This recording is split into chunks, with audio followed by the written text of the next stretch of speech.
be content and modest. Well, by the end of this discussion, we'll see why it's so important for us to be content and modest. The dictionary defines contentment as being in a state of peaceful happiness or a state of satisfaction. Modesty is defined in many of our publications as one being aware of its own limitations.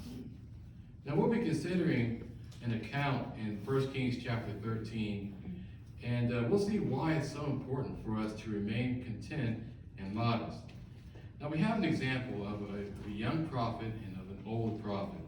Now the young prophet was to deliver a very strong message to King Jeroboam. It was a message of condemnation on account of his idolatry.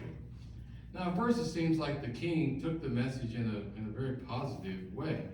He offered him actually to come over for a meal and offered him gifts. And we can only imagine what the meal and the gifts would be like, especially from a king. So maybe in his mind he was thinking, wow, this is really going to be nice. So the question is, would he go? Would he accept his invitation?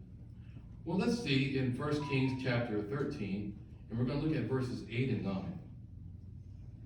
But the man of the true God said to the king, even if you gave me half of your house, I would not come to you come with you and eat bread or drink water in this place. For this is what I was commanded by the word of Jehovah. You must not eat bread or drink water, and you must not return by the way you came. So we can see that Jehovah's message and instruction were very clear to him, and he obeyed them. So far from his response, what can we learn? What can we learn?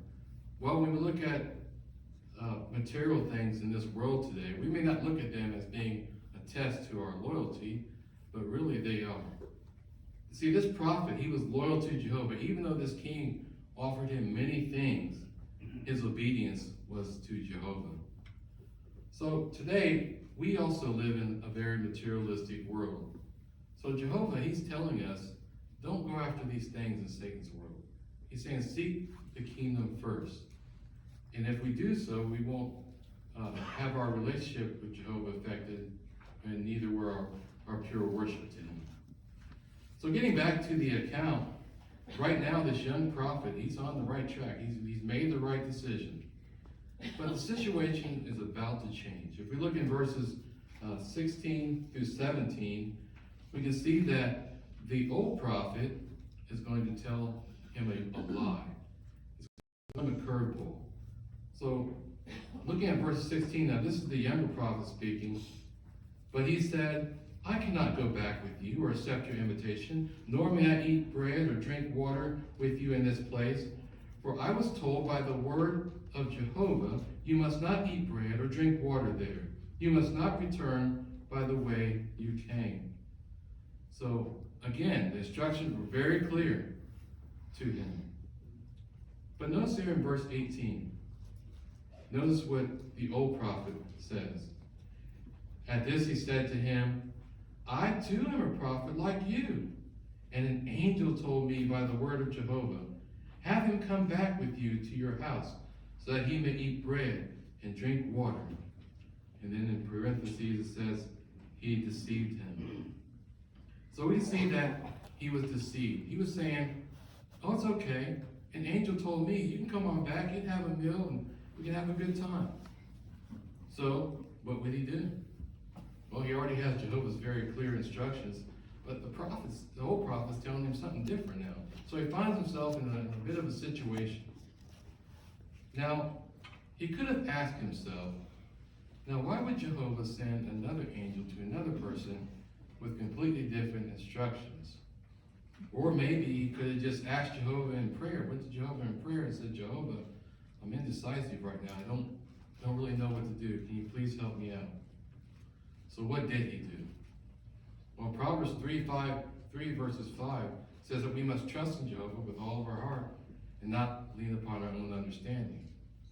Well, this young prophet, he ended up relying on himself. And what was the outcome of his decision? Well, it was not a good one. Looking at verses 20 through 24, we see that he went ahead and had this meal with the king. Jehovah said that he had disobeyed him, and this disobedience would cost him his life. He wouldn't be buried with his forefathers, and in the end, he ended up being mauled by a lion and killed by a lion. Very disastrous results, was it not? You see, the problem was he didn't turn to Jehovah, and because he didn't do that, he disobeyed him. Maybe he looked at the things that this king was offering. Maybe he desired them so much, and it made him make a wrong decision. So what can we learn from this Bible account? Our brothers, if we could please have that picture brought up in our workbook. Now here in this picture, we see a husband and a wife. Maybe they're discussing finances. We see the children there in the background. Now the husband, he knows he has to take care of his